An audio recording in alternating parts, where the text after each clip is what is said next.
Good afternoon, people, and how's it going? And welcome back to the channel. My son and I got home from working today and went out, opened up the mailbox, and nothing, just some letters and some bills. So I was pretty disappointed. I called and was wondering where my parts were. As you know, I'm waiting for my wastegate actuator, and basically, a long story short, there was a miscommunication, you know, with the shipping. No big deal. They took great care of me, and they're going to take care of it. Parts should be here this weekend, so you know, they're only about 2.5 hours away. I guess I could have went and drove and picked them up, but I just really didn't want to take the time to do that. I don't have time to do that, so I guess, you know, what I had intended on doing tonight, I'm not going to be doing, but I have other things that needs to be done. I just wanted to start the truck and drive it tomorrow, but irregardless, no worries. You know, when life gives you lemons, you make lemonade. So anyway, I also have these boots that need to be put on. As I drop that one, let's go to the next one. I got a full set of new boost tube boots. Be for hot side and cold side, from the intercooler to the turbo, and then also from the intercooler up to intake elbow. So I'm going to be taking the boost tubes off. I want to get those sanded and painted. I want to change the color in them. The black is okay, but I want to change things up a little bit and do some different paint schemes underneath here. And then when I do my front timing cover, that's actually going to be the red to match everything else. So that's my plan. So when I do something new up in this area right here, and I do something new in this area right here, everything will come together and look good. I inspected my radiator lines. They are in really good condition, so I have not decided to change those yet. And this company here does not make radiator lines like some other companies do. I did look at Mishimoto, but you know, I picked these up for $170. They're a multi-layer rubber. I wanted to check them out. I just didn't feel like spending the money on the Mishimoto product, but you know, sometimes you get what you pay for. So we'll see how these $70 boots go. To start off, you know, this side is all tore apart. Essentially, all I got to do is reach down there and take the clamp off of this hot side down at the intercooler and just pull everything out this way. So, and then I'll just have to take, it's pretty easy to reach everything from underneath, and you can just loosen that up and pull everything off. All of these are an 11mm to take all these clamps off. I probably will save a couple of these clamps just in case something would happen, but my new kit did come with clamps also, so I thought that was pretty nice. These are from DSS, and I'm gonna have to look it up. I can't remember what that company is, but I picked these up off of Amazon. I did not get them directly from their store, so there will be a link in the description where you can check these out on Amazon and purchase them for yourself if you wish. They do come in two different colors if I remember right. I believe they come in the black and the red. I don't think they come in a blue if I'm not mistaken. So want to get that stuff off, get those boost tubes painted, and let those dry overnight, and then we can get everything put back together maybe tomorrow, hopefully. I guess maybe I should have probably, since that didn't get shipped out, I should have added a rebuild kit for this turbo also, but I just didn't think about it at that point in time. And along with taking those out, I'll be able to see how much oil has actually went down into that to see if my intercooler is going to need flushed out. So right there's that bottom clamp on the hot side. Unfortunately, I don't have a 11mm ratchet wrench. I need to go pick one of those up.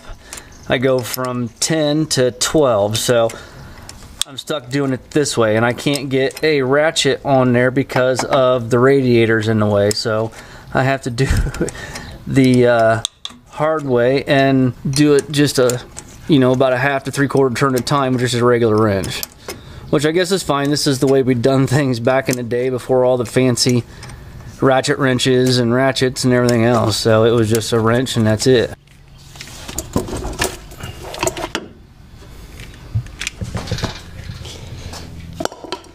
Alright, there's the hot side. You see there is quite a bit of gunk and buildup and oil on that, and I just want to show you guys these boots, I believe, are the factory boots. And look at the comparison on that right there. Let me grab one of these boots right here,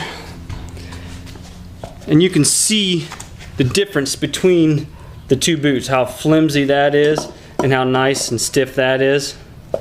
So that's, I mean, this is probably half again as thick as the factory boot. So these ought to work out pretty good. Like I said, I will put a link in the description through Amazon for these. Want to get the hot side pipe off, get it sanded, and I want to get both these pipes painted tonight. That way they can be good and dry, and I can put that stuff back together tomorrow, hopefully. If the parts aren't here, I do have some other stuff I need to do. I can do before I put the turbo back in. So now I just got to get the cold side off. Clamp is loose down here. I just need to get these clamps loose and get everything so it will come out of the truck. So after they're out of the truck and we got plenty more room, we can do things a lot different. Okay, I set all these side by side. I just wanted to do a quick comparison again, just to show you guys how much better material they are than what the factory ones are. Factory 4 are in the center, and then the DSS are on the outsides. And you know, I got all this stuff out of the box. I was starting to set it down, and I was missing one of the straight dimpled. And I thought, you know what, it's just my luck. And went in, grabbed my phone, looked their website up, was just getting ready to call them, and I just happened to sit down on this mower right there on the edge and looked over underneath, and it had fell off of my so-called walkabout platform and rolled underneath my toolbox. So dumb luck, I guess you could say. So I was pretty excited to see that I actually found it. I thought maybe it was a whole Friday the 13th type thing, but at least it's here, and I can continue on this job, which I guess since I'm not putting it back together tonight, I could have continued on anyway. I could have just taken one of the factory straight boot, dimpled boots, and put it up here on the intake horn side, and then when one of the new ones came in, when the new one came in, I could have just swapped it out. But irregardless, it's here. The clamps are here. Got all new clamps, the 3-inch and the 4-inch clamps, because these are flared. Your intercooler is 4-inch, and then your intercooler tubing is 3-inch. So I have those all cleaned up. I just want to get them sanded up and throw some paint on them. I'm going to change the color on them, so I need to go downstairs and grab that paint and get those sanded up. Okay, so I have these all sanded up and ready to go. There's cold side, there's hot side. So we are going to do this together. That way you guys can see what color it's going to be.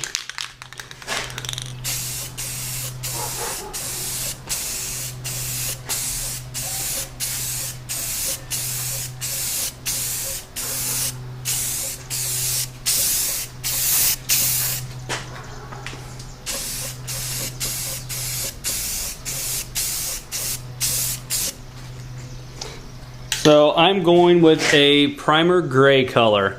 My wife actually picked this up a while back that she was going to use for a project and never used it, so I decided I liked the color, I was going to use it. It's called Gloss Dark Gray. It is a Rust-Oleum ultra coverage. I don't know where she got it at, but she decided not to use it, so I cabined onto it.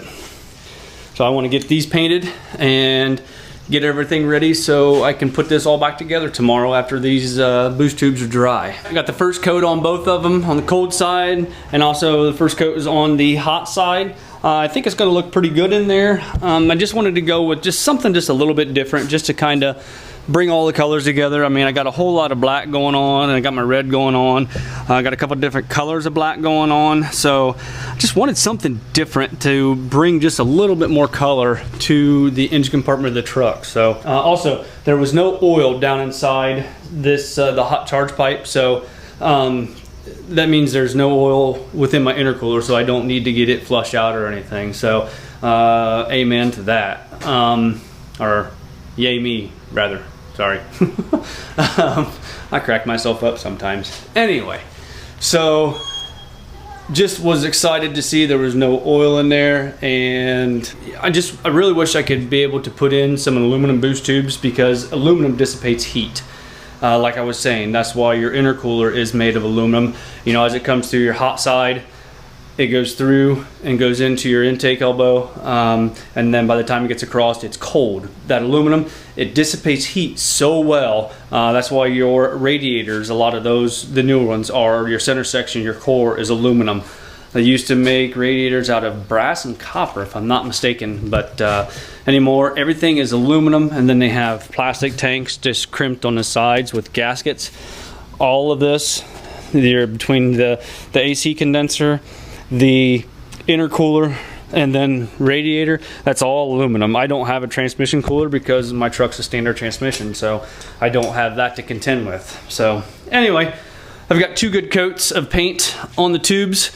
I'm gonna let those dry overnight, and well, they're probably actually gonna dry for a few days because I'm waiting on my parts to come in. They should be here today. I'm sorry, Saturday or Sunday. USPS in Ohio does deliver on Sunday, so packages only. They do not deliver mail. So anyway, again guys, thank you so much for watching. I really appreciate it. If you don't mind, please hit that subscribe button and give me a thumbs up, hit that like button. So until next time guys, we'll talk to you later on. Bye bye.